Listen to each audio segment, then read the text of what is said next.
For those of you who are here on the weekend for our White Lotus Day event, it's, you know, I'm still coming down from that because it was just amazing.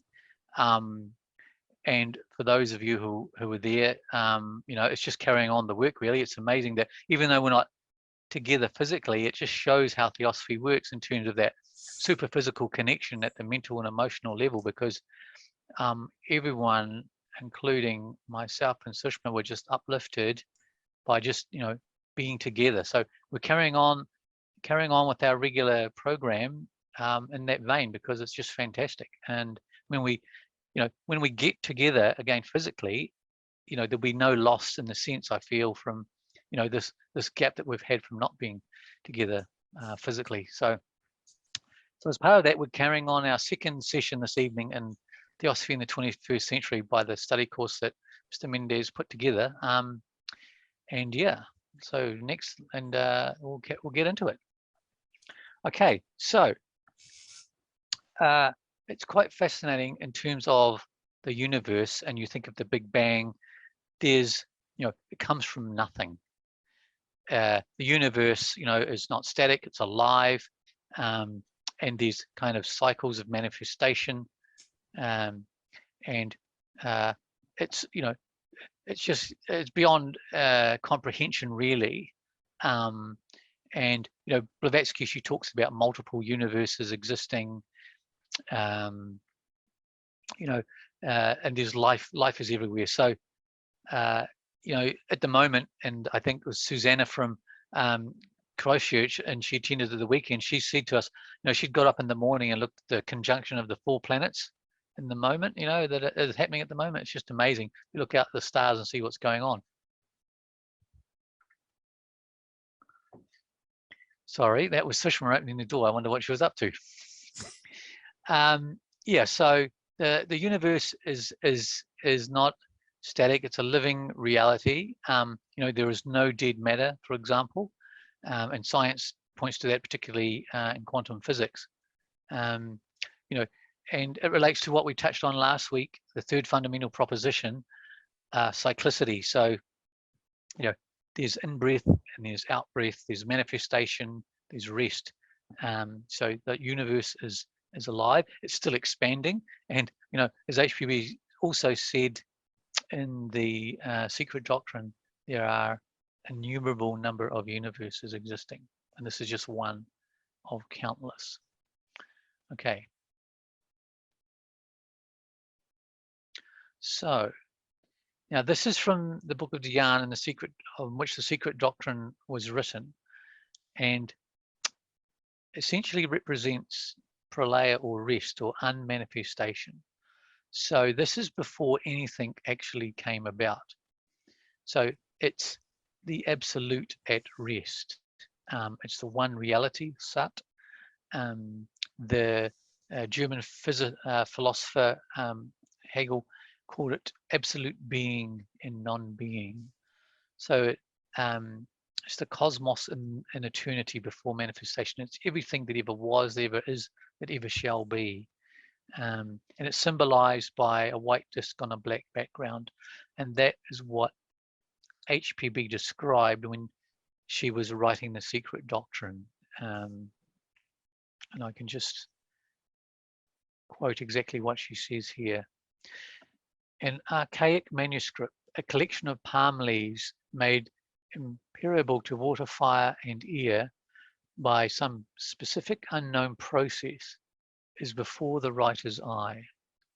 On the first page is an immaculate white disc with a dull black background.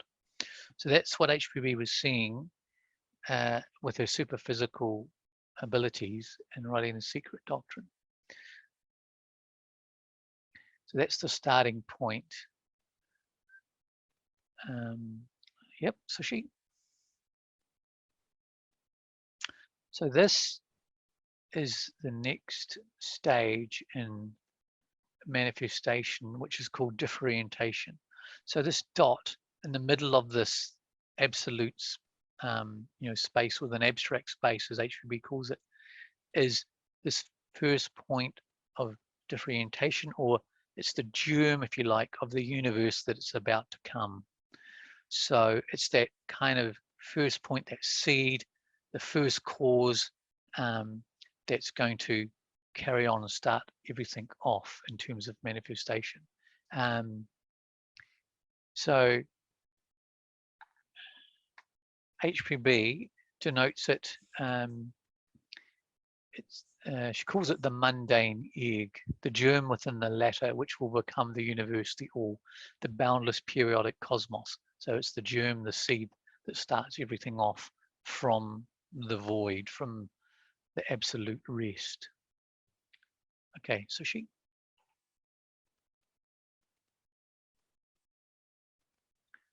okay, so this is now the second stage of manifestation. So from the absolute, the pralaya rest, we have the point of differentiation, the dot in the middle, and now we have the division of spirit and matter. We have duality, consciousness and matter.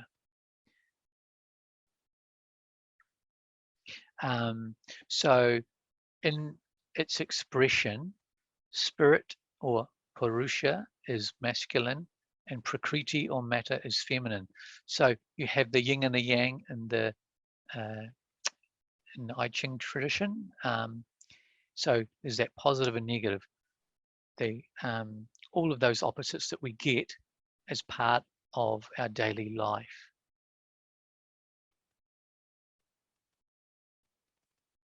And I'll just read you what HPB says from the Secret Doctrine. Spirit or consciousness and matter are, however, to be regarded not as independent realities, but as the two facets or aspects of the absolute, Parabrahm, which constitutes the basis of conditioned being, whether subject or object. So it is this absolute, even though it's expressed as positive and negative, spirit, consciousness or matter, is still part of the one, which is symbolized by the yin and the yang symbol. And also in the Hindu tradition, in the Bhagavad Gita, you have the forces of light and dark, the Pandavas and the Kauravas, who are cousins, they're family. So there's no absolute evil in the universe. The devil doesn't exist as an absolute reality, for example, because it's all part of the one. It's contained within the one. And the positive and the negative of spirit and matter both have their parts to play. So as part of evolution and our own personal evolution, my teacher Ravi Ravindra said, bigger souls have bigger devils, and the devil guards the gates to heaven. So, you know, the devil has its role to play just as much as the gods do. So that's that positive and negative, spirit and matter are necessary in manifestation.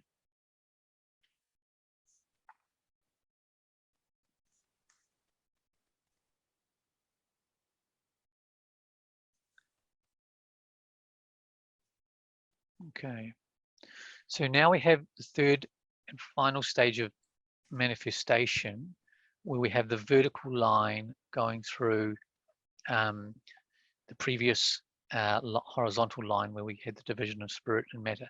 And this signifies Mahat, or universal intelligence.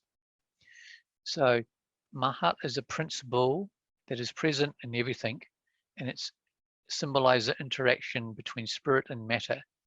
And as such, it creates cosmic ideation, or the design or plan of the universe. So this is the final piece in the puzzle where we come from nothing. We have the germ, we have the division between positive and negative, and then we have this is the third aspect, if you like, the trinity of having cosmic ideation, which allows the one, that, the unknown, the absolute, to bring forth into full manifestation its idea, whatever it wants to do, which is evolution. Now, as another point here that we need to keep in mind, HB talks about this principle called Fohat, and she calls that cosmic ideation. And she talks about it as a dynamic energy of cosmic ideation, which is the mysterious link between mind and matter, the animating principle electrifying every atom into life. So this is the idea that there is no such thing as dead matter. Everything is alive. And, in the Secret Doctrine, she also referred to, the death knell. I think we mentioned it in a previous session, I think it was last week or earlier, that science would additionally, Newtonian science way back was essentially materialistic. And she said that that idea would basically be gone. And if you have a look at quantum physics today, they know that the atom is not the end all and be all of life. So she was talking about this principle, which, is this link between spirit and mind and matter, and, it's the life force in every atom that exists. So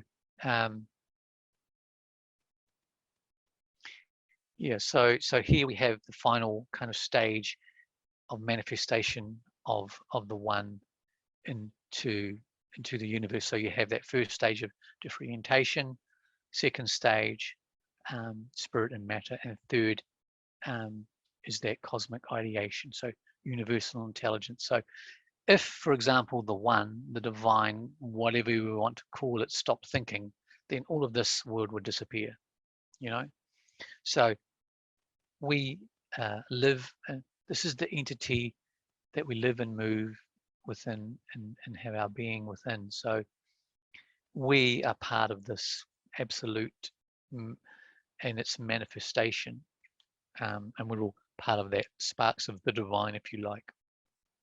So that, in a nutshell, is essentially the process of manifestation coming from rest to manifestation, or a manvantara. So there's a cycle of evolution that the universe and that we ourselves as part of that go through, and then there's equivalent period of rest. Now just find a quote from the Bhagavad Gita here.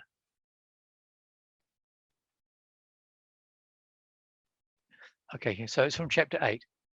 Those who know that the day of Brahman lasts 1,000 ages and the night another 1,000, they know day and night.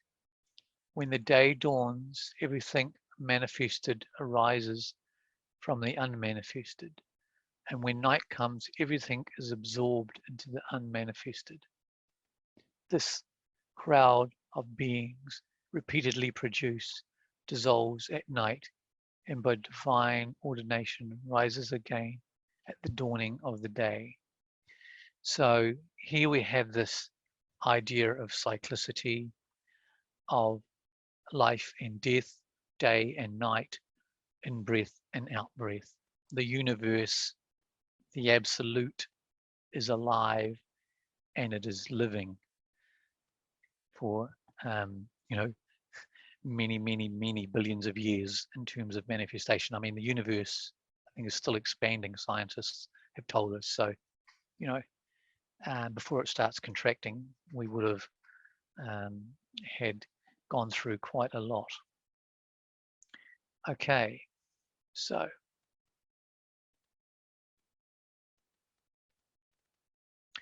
then what Theosophy teaches is the law of evolution.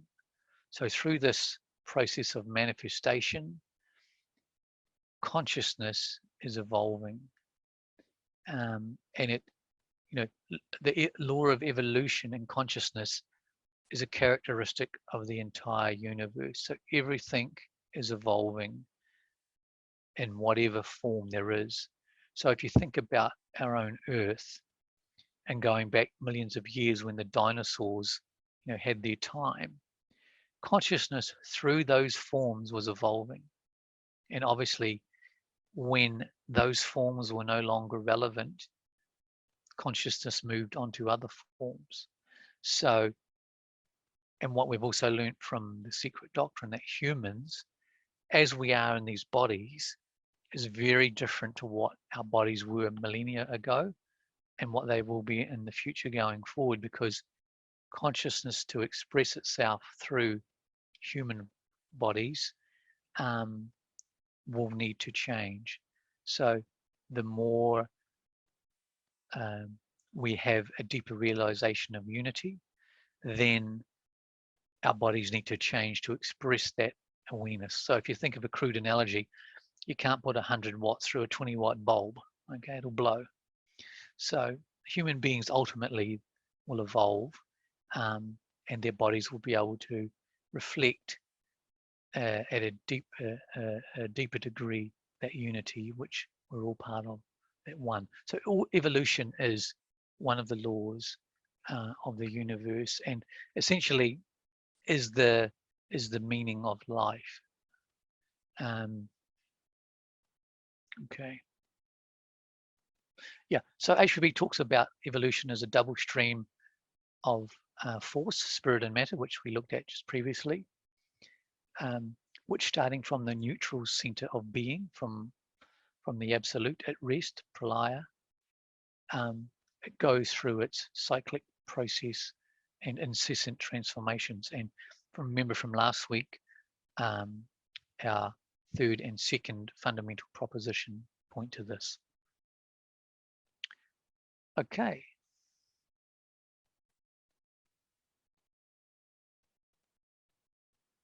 Yep, thanks. So, as you all heard of Darwin, and he postulated natural selection, and you know, he was talking about evolution in the sense of species and how they adapt to their environment, which in some sense has some relevance.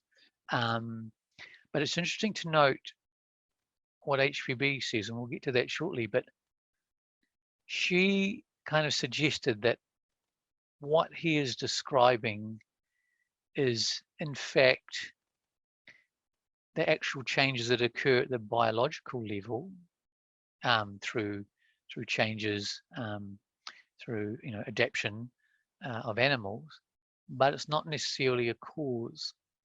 It's interesting because if you think about Darwin, it was very, he had no occult philosophy behind his thinking. It was very materialistic, and he suggests that natural selection was some type of force that was responsible for changes in how organisms adapted to their environment. And in some sense, what we observe can be described in that way. But Blavatsky goes on to say that in and of itself, it's not actually responsible for those changes. So it was just one way, Darwin back in the 1830s, 1850s, put this idea out. And it was the first kind of theory to look at evolution in a different light compared to your more traditional religious explanations in terms of, say, the length of time the Earth had been around, etc. In terms of biblical timings, which was what science was telling us was not quite correct. So he was the first kind of approach looking at evolution from his perspective. And Blavatsky is part of her work in the Secret Doctrine, which we heard on the weekend. She could have died and not written, but chose to come back and suffer for another 3 or 4 years while she wrote it.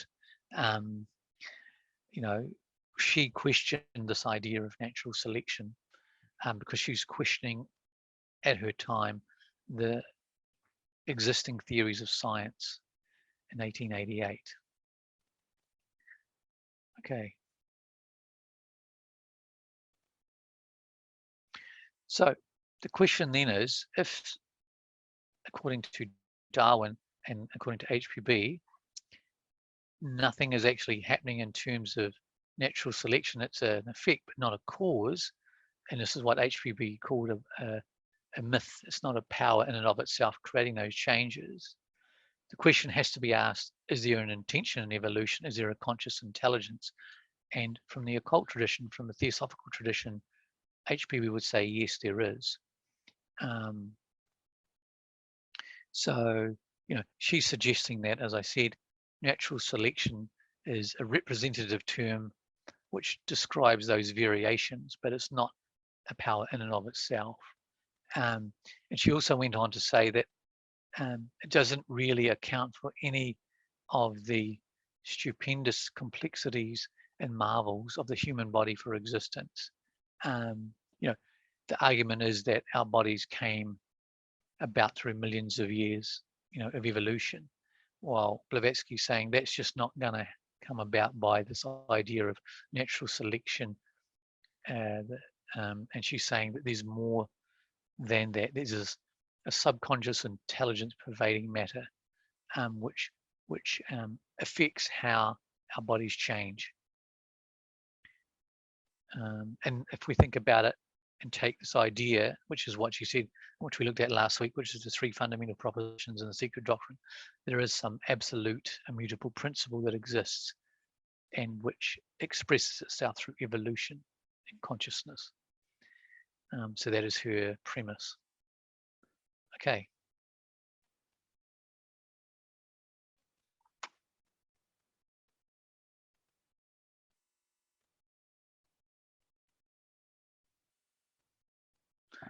Okay, so the potential of human consciousness is to unfold. Now, there's a book, Little of the White Lotus, a little Theosophical classic. It's got the 3 great truths, and this is the 3rd of them there. Soul of man or human being is immortal, and its future is a future of a thing whose growth and splendor has no limit. So if you think about the Buddha, for example, or spiritual teachers, and you think about some of the history you read in the Theosophical Society and HPB, for example, and what we learned about it at the weekend, there are varying degrees in evolution of consciousness for human beings. And the suggestion is here, ad infinitum, consciousness will keep evolving forever. That's a long time.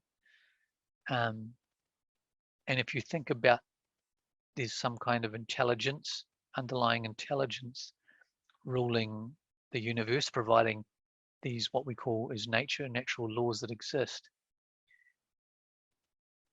Those intelligences existed at the level where you and I are right now.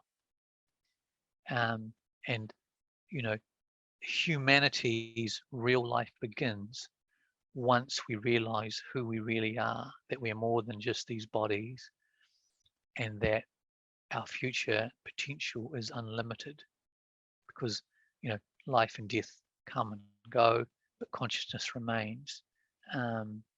So it's quite mind-blowing, really, that everything is evolving, and there is no end, really, because there's no beginning. And in the Bhagavad Gita, for example, it talks about this as well. Never a time was I not, and never a time shall I not be. Birth and death are only dreams. So I haven't. That's just paraphrasing that quote because I don't have it in front of me. But essentially, Krishna is pointing out, as all spiritual traditions do, there is no beginning and there is no end. Life is continuous. Life is a continuum, and we are life, even though the forms come and go. There's evolution and consciousness. So it kind of, makes you take stock and think, wow, there's a little bit more here I have to think about than just, what I'm doing in the daily life. Okay.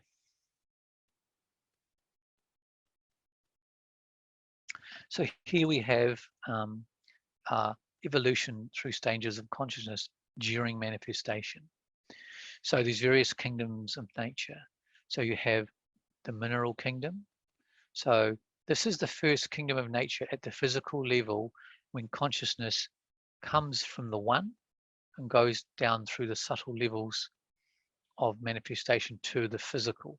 So the physical realm where we are is the densest level of expression of consciousness of the one.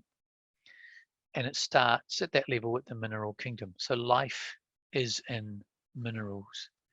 And I was just thinking, Bill told us a story once in the lodge in Australia. There was a little trip up in the Blue Mountains, Bill. And correct me if I'm wrong. And there was Jeffrey Hodson was there, and there was a group of people there and some tourists and stuff. And there was this young boy sitting on a rock, on a nice piece of rock there. And he observed a relationship between the boy and the rock and the mineral. And that when the boy had left and had gone back and had a look, the rock actually missed his presence. There was a connection between this boy and the rock he was sitting on. So, life exists at that base level of physical existence, and it can form a connection. So, and I'll just... Simon, that was C.W. Leadbeater. Oh, right, sorry. To the Blue Mountains. Yeah. And it was printed in the Theosophist under the title Rock Consciousness. But essentially what you've said is correct. And moreover, the rock actually fell in love with this boy who was sitting on it. And on subsequent visits, it was always looking for this particular guy, which seems extraordinary to us, but that's what C.W. Leadbeater said. And I'll just show you something as well.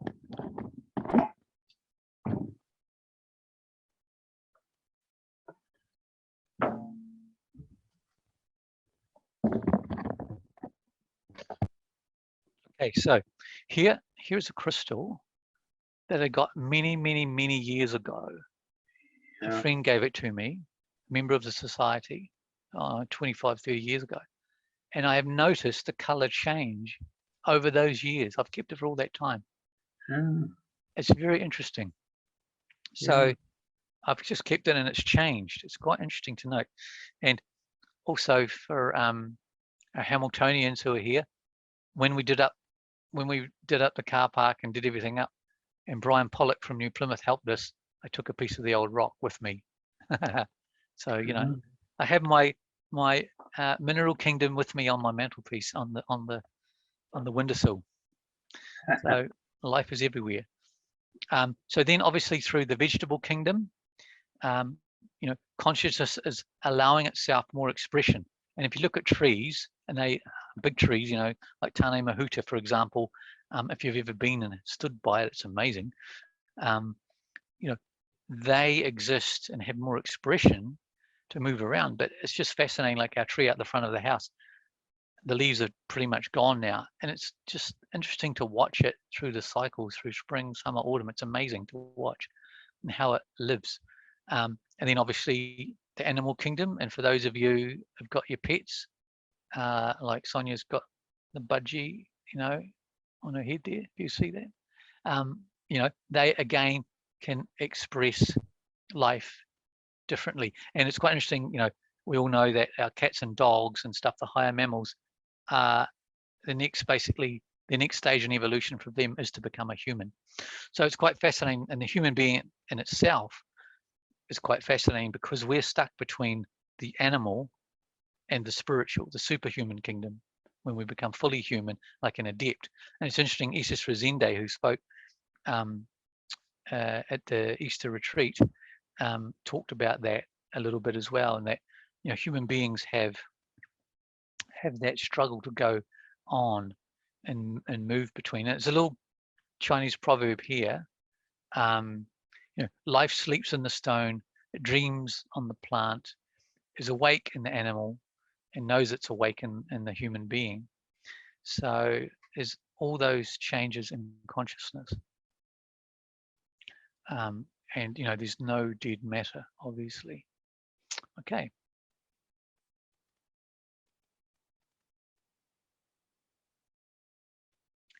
So then, obviously, the next steps after the human kingdom are the superhuman kingdom. And as human beings continue to evolve, our real life begins. So a Mahatma is a human being whose consciousness acts from its higher principles, Atma Buddhi Manas. So as a general rule, humans in their animalistic state are from operating from the personality, which is the lower mind, emotions, and the physical.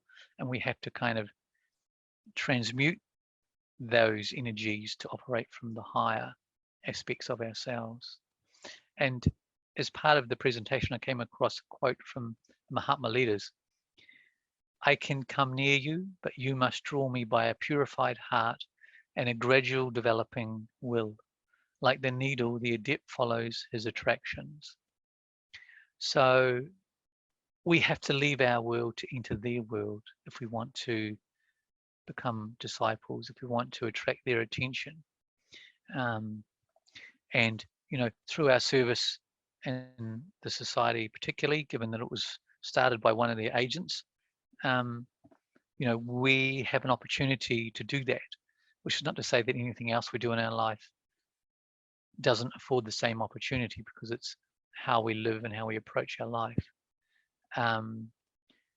The karma, if you like, the good karma of coming in touch with the Theosophical Society gives us this framework which allows us to think about how we can live and how we can live differently. Yeah, so it's very interesting. And there's another quote here from letter number 95 in the chronological tradition. It says, we never guide our chelas, disciples, even the most advanced, nor do we forewarn them, leaving the effects produced by causes of their own creation to teach them better experience. So a Mahatma is not going to hold our hand, but rather point us in the right direction, that we learn from our own mistakes and wake up more so than what we are at the moment, and ultimately, you know, learn what it is to be really human. So it's an opportunity that we have, but the point, I guess, to think about is, you know, taking into account all of this framework through evolution and consciousness and manifestation, you know, life carries on and we're part of that life, and whatever we do today, nothing is ever lost when we next incarnate, if you take into account that those ideas have some truth to them, that consciousness exists, and whatever we learn now will be part of our nature when we next incarnate. You know, so it puts, I guess, a bit of heart into life when particularly when we're going through the tough times. But then on the other hand, those are the times that make us grow, you know. It's like children in school do the, you know, watch the caterpillars and grow and things like that. And, you know, the very fact that them breaking out of their cocoon strengthens their wings. So for us, was Bill called it the school of hard knocks, and whatever experiences we have in life teach us to grow and form our wings, so to speak, so we can have deeper experiences of consciousness and find out who we actually really are in serving the one.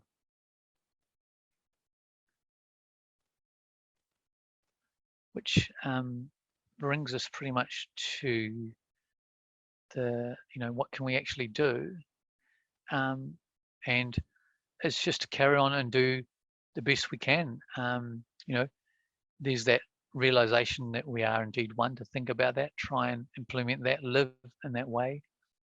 That there are laws in nature that help us to put things in perspective, and that nothing happens without chance, that whatever we sow, we shall reap. And that, you know, there's attention required, there's some practices required that can help us to have deeper experiences of who we are and share that with others. And HPB, in the Voice of the Silent,